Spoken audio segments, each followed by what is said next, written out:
सोमवार को राजधानी जयपुर में राष्ट्रीय बीज निगम नेशनल सीड्स कॉरपोरेशन के कई पदों पर भर्ती के लिए एग्ज़ाम हुआ। उस एग्ज़ाम को कंप्यूटर के माध्यम से लिया गया था और इस दौरान कुछ लोग जो है वो नकल कराते हुए पाए गए थे और कंप्यूटर को रिमोटली एक्सेस कर रखा था उन्होंने, और वो लोगों को, जो अभ्यर्थी थे, उनको नकल कराते हुए पाए गए थे और उनको पुलिस ने, जयपुर कमिश्नरेट पुलिस और एसओजी ने उनको गिरफ्तार भी कर लिया है।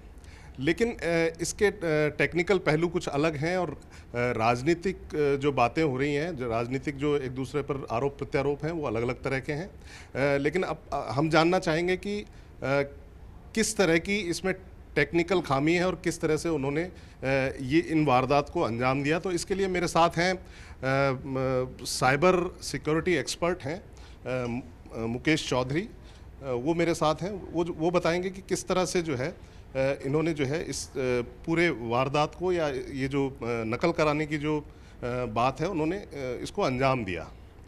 तो मुकेश जी, पहला सवाल ये है कि किस तरह से जो है इन्होंने इसको अंजाम दिया।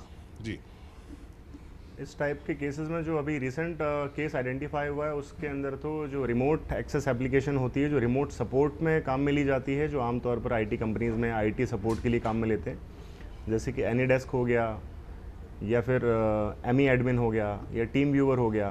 तो ये जो एप्लीकेशंस हैं, इनको यूज़ करके इसके अंदर एग्ज़ाम में भी नकल करवाई गई है कि आपने ये सॉफ्टवेयर इंस्टॉल कर लिया। ये दोनों व्यक्ति, जो नकल करवा रहा है वो अपने कंप्यूटर पर इंस्टॉल करेगा और जिस व्यक्ति को नकल करवानी है उसके कंप्यूटर पे भी वो एप्लीकेशन इंस्टॉल होगी। अब क्या होता है कि कोई एक पर्सन डायरेक्टली कंट्रोल नहीं कर सकता उसे। तो जैसे मान लीजिए एनीडेस्क है, एनीडेस्क का हम एक डेमो भी देखेंगे कि किस तरीके से कंट्रोल किया जाता है उसे। तो एक डेमो देख लेते हैं पहले कि कैसे कोई नकल करवाता है। तो जिस तरह से मुकेश जी, ये जो मेरी स्क्रीन है, ये एक जो है, इस पर एक पेपर जो है, एक तरह का क्वेश्चन पेपर हम मान लेते हैं इसको, ये खुला हुआ है इस पर। और ये जो मेरा जो माउस है जो कंप्यूटर का, और जो कीबोर्ड है, इसको मैं टच नहीं कर रहा हूँ, लेकिन फिर भी ये जो है एक्सेस हो पा रहा है। या आप कैमरामैन से कहूँगा कि वो दिखाएं कि ये फिर भी जो है स्क्रीन जो है एक्सेस हो पा रही है। तो ये किस तरह से एक्सेस हो पा रही है और आपने किस तरह से इसको जो है अपने एक तरह से कब्जे में ले रखा है? तो इसके लिए मैं आपको ये दिखाता हूँ। मेरी स्क्रीन पे अभी अगर आप देख पा रहे हैं स्क्रीन को, तो स्क्रीन पे ये एक सॉफ्टवेयर मैं यूज़ कर रहा हूँ जिसका नाम है एनीडेस्क। ये यहाँ पे मेंशन भी है। ये एनीडेस्क सॉफ्टवेयर की विंडो है और ये जो स्क्रीन है ये उस पर्टिकुलर कंप्यूटर सिस्टम की है जिसे मुझे नकल करवाना है। तो अगर मैं इसको फुल स्क्रीन ओपन कर लेता हूँ तो मुझे उनकी स्क्रीन, यहाँ पे क्वेश्चंस दिख रहे हैं, क्वेश्चन के आंसर्स क्या हैं, ABC, क्या मुझे सेलेक्ट करना है, मैं सेलेक्ट कर सकता हूँ। और मैं यहाँ पर जब मैं खुद स्क्रॉल करूँगा मेरी फिंगर से, तो ये स्क्रीन जो है वो स्क्रॉल हो पा रही है। और साथ का साथ सामने वाला व्यक्ति जिसको नकल करवानी होगी, उसे अपने माउस को टच करने की ज़रूरत नहीं है, उसे कीबोर्ड या किसी को भी टच करने की ज़रूरत नहीं है, और उसका कंप्यूटर सिस्टम पूरा का पूरा कंट्रोल किसी और व्यक्ति के पास है। वो जो चाहे वो कर सकता है। और अगर आप दूसरा सिस्टम देखेंगे तो वहाँ पे स्क्रीन आपको मूव होती हुई दिखेगी। जैसे मैं यहाँ पे अगर जा रहा हूँ, यहाँ जाके मैं ऑप्शन सेलेक्ट करता हूँ, तो जिस भी ऑप्शन को मैं चेंज कर रहा हूँ, आप देखेंगे कि इस ऑप्शन चेंज हो पा रहे हैं और कोई रिमोट एक डिस्टेंस पे, लोकेशन में बैठ के व्यक्ति जो है वो आंसर्स दे सकता है, सबमिट कर सकता है, इनमें मॉडिफिकेशंस कर सकता है। जी, तो आपने ये बताया कि इसमें जो है किसी भी तरह का जो है मॉडिफिकेशन आप वहाँ से कर सकते हैं। तो क्या एक जगह मैंने ये भी देखा कि वो जो है 22 किलोमीटर दूर से उसको एक्सेस कर पा रहे थे, या और भी जो है उसमें कई और चीज़ें थी। तो क्या इंटरनेट के माध्यम से या किस तरह से जो है ये एक्सेस किया जा रहा है, मुकेश जी? दो तरीके से होता है। जो CBT जो टेस्ट होता है, कंप्यूटर बेस्ड टेस्ट जो हैं, वहाँ पे टिपिकली जो प्रोटोकॉल है, जो पॉलिसीज़ हैं, उसके हिसाब से इंटरनेट नहीं यूज़ होना चाहिए उन सिस्टम्स पे जिन सिस्टम्स पे एग्जामिनेशन हो रहा है। तो ये रूल के अगेंस्ट है, पहली बात तो। बट होता क्या है कि अब नकल दो तरीके से करवाई जा सकती है।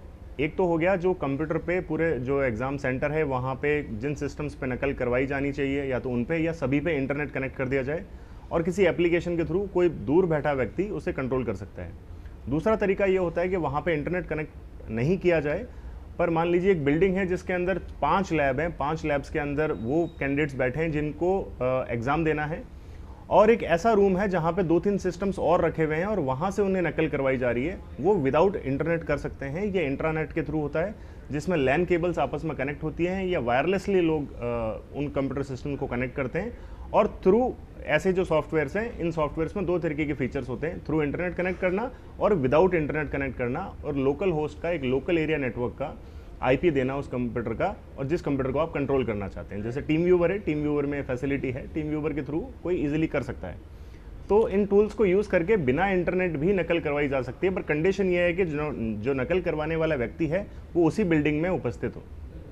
तो क्या इसको जो है, ये जो पूरा फॉर्मेट है, इसको क्या हम ऑनलाइन एग्ज़ाम कहेंगे या पेपर लीक कहेंगे या टेक्निकल भाषा में जो है, क्योंकि तरह तरह की बातें जो है पॉलिटिकल हलकों में और बाकी जो आम जन के बीच में जो है कई तरह की भ्रांतियां भी इसके साथ जो है शुरू हो गई हैं। तो उनके बारे में आप क्या कहेंगे कि किस तरह का ये एग्ज़ाम है और क्या इसमें किया गया है? ऑनलाइन एग्ज़ाम है, पेपर लीक हुआ है, क्या है? ये बेसिकली दो अलग अलग इश्यूज़ हैं। एक है पेपर लीक का इशू, दूसरा हो गया एग्ज़ाम में नकल करवाना। एक पार्ट पे हो सकता है कि सर्टेन लेवल पे सिक्योरिटी बढ़ा दी जाए काफ़ी, और पेपर लीक का इशू खत्म हो जाए, और पेपर लीक नहीं हो पा रहा। बट पेपर लीक नहीं हो पाने से ये प्रूव नहीं होता कि एग्ज़ाम में नकल हुई है कि नहीं हुई है। तो एग्ज़ाम में ये वाला जो केस है अभी, इस केस में पेपर लीक कोई सामने नहीं आया अभी तक, बट एग्ज़ाम में नकल हो रही है। और ये कंप्यूटर बेस्ड एग्ज़ाम्स होते हैं, इसके अंदर CBT बोलते हैं उसे, कंप्यूटर बेस्ड टेस्ट, ठीक है। इसके अंदर ऑनलाइन नहीं होता है, तो ऑनलाइन एग्जामिनेशन नहीं कह सकते इनको, ये ऑफलाइन होते हैं। कंप्यूटर्स एक सर्वर से कनेक्टेड होते हैं सेंटर पे एक सर्वर होता है, कंप्यूटर सिस्टम। जो बॉडी या जो प्राइवेट कंपनी जिसको प्रोजेक्ट या टेंडर मिलता है ये एग्ज़ाम कंडक्ट करवाने वाला, वो अपनी तरफ से एक रिप्रेजेंटेटिव को भेजते हैं जो एक कंप्यूटर को सर्वर बना देते हैं। उसी सर्वर पे एग्ज़ाम से कुछ टाइम पहले क्वेश्चन पेपर जो है वो डाउनलोड होगा, उसके बाद में उसको इंटरनेट से डिस्कनेक्ट कर दिया जाता है और बाकी सारे कंप्यूटर उससे कनेक्ट हो जाते हैं और उसके थ्रू एग्जाम दे पाते हैं। जब वो लास्ट में अपना आंसर सबमिट करते हैं, सबके आंसर्स उस सर्वर पे सबमिट हो जाते हैं और वहाँ से मेन जो उनका मास्टर सर्वर होता है वहाँ पे सबके सबमिशंस आंसर जो है वो सबमिट कर दिए जाते हैं। मुकेश, एक बात बताएं कि क्या ये पॉसिबल है बिना मतलब सेंटर की मिलीभगत के, या सेंटर पे जो व्यक्ति है या सेंटर पे जिसके अंडर वो कंप्यूटर्स हैं उनके एक्सेस के बिना ये संभव हो सकता है? क्या ऐसा पॉसिबल है या उनकी सहमति से ही ये हुआ होगा? सबसे पहले बात यहाँ करें कि एक बिज़नेस मॉडल है कि आपने क्या किया, आपको एक सेंटर लेना है। सेंटर लेने के बाद में आपको कुछ कंप्यूटर चाहिए होंगे, जैसे 500 कंप्यूटर चाहिए, जितने सीट्स का आपका सेंटर है 300 कंप्यूटर चाहिए, तो वो कंप्यूटर्स खरीदने पड़ते हैं। तो प्रेफरेबली जो ज़्यादातर लोग हैं वो first hand new computer systems buy नहीं करते हैं, वो सेकेंड हैंड सिस्टम्स बाय करते हैं। सेकेंड हैंड सिस्टम बाय करते हैं तो एक अच्छा खासा कॉस्ट इन्वॉल्व हो जाता है कि कितने टाइम के लिए आपने लीज़ पे वो जगह ली है, रेंट पे लिया है, उसका रेंट जा रहा है, उसका इलेक्ट्रिसिटी बिल जा रहा है, आपकी टीम की सैलरीज जाती हैं। तो बहुत ज़्यादा प्रॉफिटेबल मॉडल है नहीं। जिनका अपना खुद का सेटअप होता है और जिनके पास पहले से सिस्टम्स हैं उनके लिए फिर भी प्रॉफिट जनरेट करना ठीक है, थोड़ा फिजिबल है।